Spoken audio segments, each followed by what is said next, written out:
Broadcast live. Hey, what's up? So we're out here in South Namibia. I'm hanging out with Stanzo. What up, Magic? Oh, good. How are you? I'm good. And yourself? So listen, where are you from this side? Born and raised Windhoek City, Namibia. My dad's from South Africa, though, Cape Town. So yeah, I'm South African-Namibian. So how often do you frequent between the two countries? Basically every holiday, every chance I get. But I'm working on moving back to Cape Town because I stayed there like 2 years ago. But I moved back for studies. But my music is really kicking off, so I'm going to move back. I feel like this has the perfect market. Yeah. So you want to go pop off in South Africa? Why?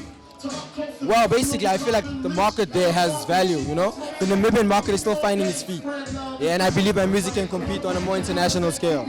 Yeah, that's actually, I was just genuinely interested, you know, about your perception about why you'd rather pop in South Africa, but of course it does make sense.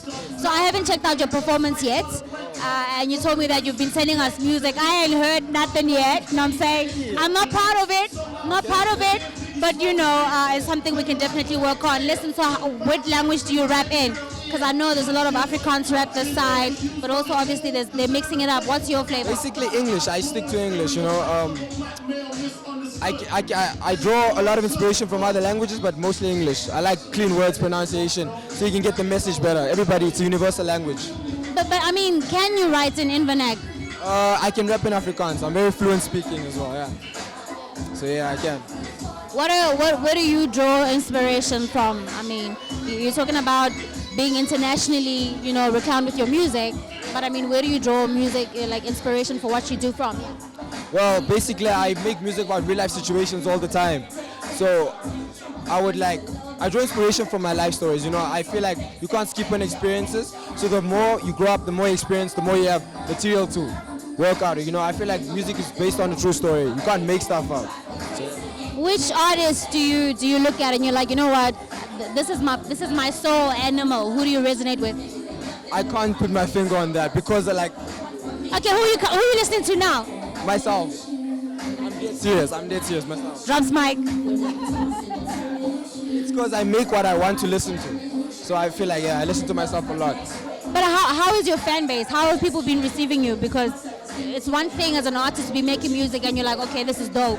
But I mean, what's the kind of feedback that you've been getting from your fans in terms of the music you make and how they receive it? Basically, ask anyone here. They will tell you I am the hottest thing to come out of this city in a hot minute. Everybody knows this. I released a record called Still featuring LMBC and it was like a big hit. And ever since then, the fan base has been crazy, like 14,000 views and stuff.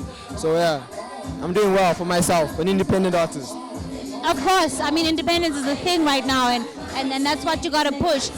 How are you doing with that? How are you handling the business of the music, trying to get your music out there, recording? How are you handling this, you know, independent struggle? I mean, it's a struggle sometimes. It's a there's so many ways I could word that, but to be honest, it's not a struggle. If you love what you're doing, and it's working for you, then I don't feel like it's a struggle. You know, it's a day-to-day hustle, not a struggle.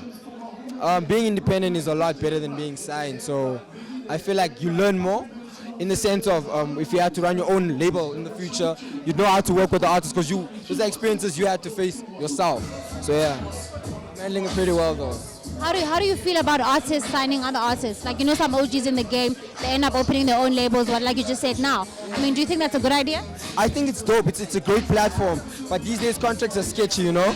I just wish we had more bigger artists with genuine intentions that could sign artists with the hopes of making them bigger than the main artist for the label. Like, in most situations you get that a record label would sign a big artist, then the big artist would sign a smaller artist, but that artist will never be allowed to overshadow the main artist. The label will always keep it in such a way that it stays smaller. So I feel like more labels should give the new artist a platform to outshine the previous, because we're the new generation, so yeah. Where do you see music, you know, especially hip-hop, African hip-hop, going in the next 2 years? I won't say 5 or 10 because music is so fast today. 2 years, where do you see us? I see the culture's establishing itself, you know. A lot of artists are finding their feet, they're finding their sounds, they're finding their images, they're finding their trends, you know. They're just trying to establish themselves. So I believe like in 2 years' time, there'll be a stable market. But at the same time, you know, music is very easily influenced. So I can't really speak on it. I just know my music's gonna be great. And yeah, that's all I can leave you with for now. What should we look out for from Stanzo up next? I mean, you said your videos are doing well, your music is doing well. You got a single coming up. What are we looking out for? Yeah, basically I'm working on my second album. I don't have a title for it yet. My last album was a visual album. Its title, Not Enough, is changed. You can check it out on YouTube. I had a visual launch for it, like I invited people to a venue. They all came to experience the visual. It's like 15 minutes long with like different songs in between. I don't believe in hard copies, like for albums and so forth. So I believe like adding visuals to it makes it easy. So you can expect another visual album in the future. I'm gonna keep dropping visual albums. That's Stanzo, man. Stanzo out here in Kommersdal, Namibia. You're still going on. I want to see you perform. I'm done actually. I already killed it. It's so late. Ish. Okay, it's fine. It's fine. But you're gonna drop us a freestyle. Okay. That's happening. It's happening. Broadcast live